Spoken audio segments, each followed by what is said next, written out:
ADHD और autism, ये दोनों शब्द हम लोगों ने बहुत बार सुने हैं, लेकिन क्या कभी ये सोच के हम लोग कंफ्यूज होते हैं कि हमारे बच्चे को ADHD है या फिर ऑटिज्म, या फिर दोनों ही चीजों के कुछ कुछ लक्षण उसमें हैं? आज के वीडियो में कुछ ऐसे इंपॉर्टेंट फैक्टर्स के बारे में जानेंगे जो हमें क्लियरली डिस्टिंग्विश करने में हेल्प करेंगे कि बच्चा किस चीज से डील कर रहा है। तो आज के वीडियो को एंड तक जरूर देखिएगा।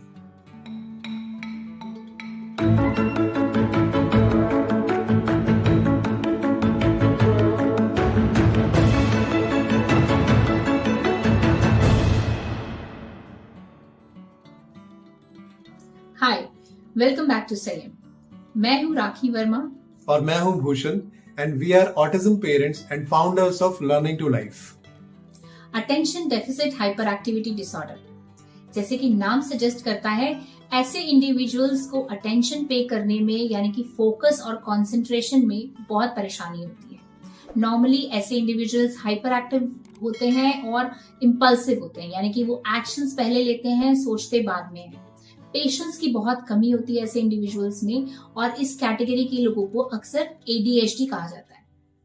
जबकि ऑटिज्म स्पेक्ट्रम डिसऑर्डर एक वास्ट डिसऑर्डर है जो बच्चे के सोशल स्किल्स, लैंग्वेज और बिहेवियर को इम्पैक्ट करता है। क्योंकि दोनों ही कंडीशंस न्यूरो डेवलपमेंटल कंडीशंस हैं, ये बच्चे के इमोशनल डेवलपमेंट को, उसके बिहेवियर्स को और उसके लर्निंग ग्राफ को इम्पैक्ट करती है। इन दोनों ही केसेस में बच्चे का बिहेवियर न्यूरोटिपिकल बच्चे के कंपैरिजन में थोड़ा अलग होता है। ऑटिज्म के 50% से ज्यादा केसेस में ADHD होने की संभावना होती है, जबकि ADHD बच्चों में ऑटिज्म होने के चांसेस काफी कम होते हैं। ADHD एंड ऑटिज्म दोनों ही केसेस में काफी सारी सिमिलैरिटीज भी मिलती हैं, जैसे सेंसरी इश्यूज दोनों में होते हैं, बच्चे के मेल्टडाउन्स दोनों में देखने को मिलेंगे और साथ ही साथ स्टिमिंग बिहेवियर भी दोनों ही कंडीशंस में दिखेगा। लेकिन इसके पीछे के रीजंस अलग हैं। फॉर एग्जांपल, अगर हम स्टिमिंग बिहेवियर की बात करें तो कुछ कॉमन स्टिमिंग बिहेवियर्स हैं, जैसे पैर को जल्दी जल्दी हिलाना या फिर पेन के साथ उंगलियों से खेलना। अब इन बिहेवियर्स को अगर ADHD की कंडीशन के नजरिए से देखें तो बच्चा अपने आप को यहाँ पे फोकस करने की कोशिश कर रहा है क्योंकि वो इंपल्सिव फील कर रहा है, वो डिस्ट्रैक्टेड है। लेकिन अगर ऑटिज्म स्पेक्ट्रम के नजरिए से हम देखते हैं तो कोई ना कोई सराउंडिंग में इस तरीके की एक्टिविटी हो रही है या कुछ ऐसी चीजें हैं जो बच्चे को सेंसरी ओवरलोड दे रही है, जिसकी वजह से बच्चा अपने आप को सूद करने की कोशिश कर रहा है, अपने आप को काम डाउन करने की कोशिश कर रहा है। सो स्टिमिंग बिहेवियर तो दोनों ही कंडीशंस में कॉमन है, लेकिन दोनों तरह के बच्चों का अपने आप को रेगुलेट करने का पर्पस जो है वो डिफरेंट है। आइए ऐसे 4 फैक्टर्स की तरफ नजर डालते हैं जो कि ऑटिज्म और ADHD में डिस्टिंग्विश करने में आपको क्लियरली हेल्प करेंगे। ADHD के केसेस में ऐसी एक्टिविटीज जिसमें भागना दौड़ना इन्वॉल्व है, खेलना कूदना, जिसमें फिजिकल मूवमेंट इन्वॉल्व है, उससे बच्चे को स्टिमुलस मिलता है और ऐसी एक्टिविटीज करने में बच्चे को बहुत अच्छा लगता है।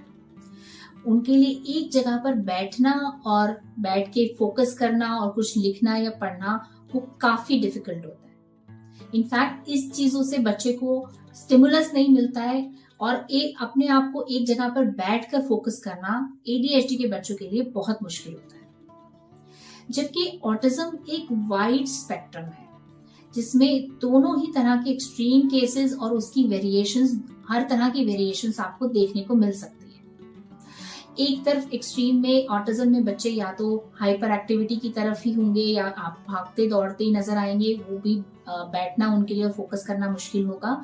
या फिर आप देखेंगे कि बच्चे एक जगह पर बैठकर एक ही एक्टिविटी को पूरे फोकस और कंसंट्रेशन के साथ रिपीटेडली करते जा रहे हैं।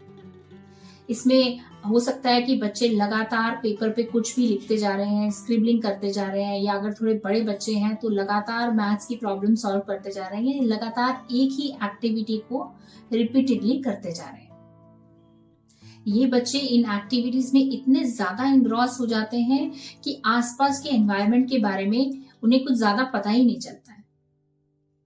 ADHD के केस में बच्चों का माइंड बहुत ज्यादा डिस्ट्रैक्टेड होता है, वो फोकस नहीं कर पाते और इसलिए उन्हें हर वक्त कुछ ना कुछ नई एक्टिविटीज, कुछ नई चीज चाहिए होती है।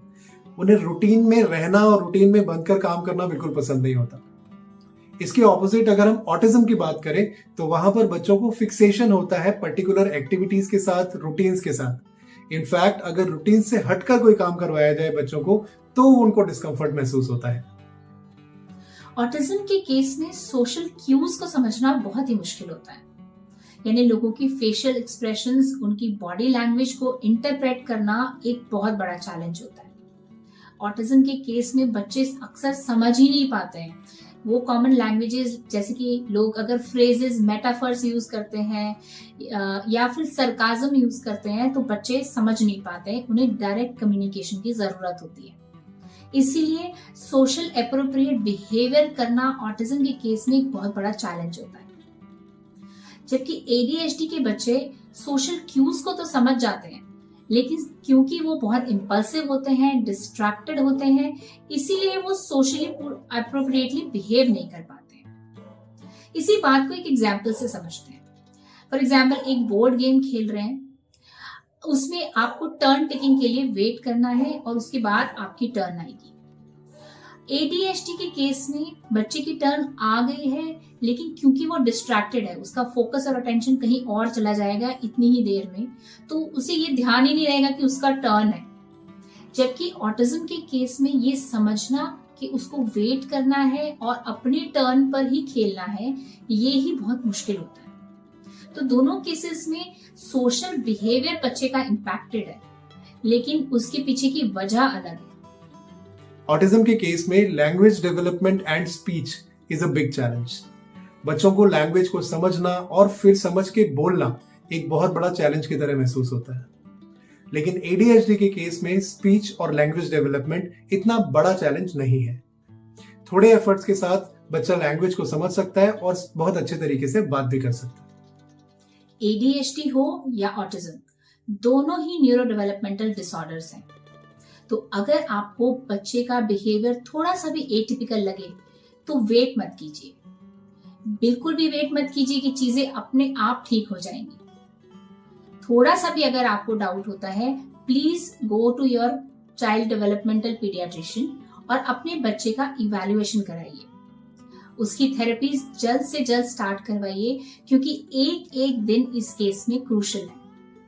उसका इवैल्यूएशन होना और थेरेपीज जल्द से जल्द स्टार्ट होना बहुत ही जरूरी है, और ये काम आप ही कर सकते हैं, क्योंकि जो आप अपने बच्चे के लिए कर सकते हैं वो और कोई नहीं कर सकता।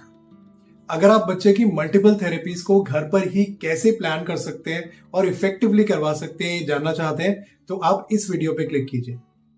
और अगर आप हमारे लर्निंग टू लाइफ प्लेटफॉर्म को एक्सप्लोर करके बच्चे को इंपॉर्टेंट टॉपिक्स बहुत अच्छे तरीके से समझाना चाहते हैं तो आप इस वीडियो पे क्लिक कर सकते हैं। See you very soon in our next video. Till then, take care.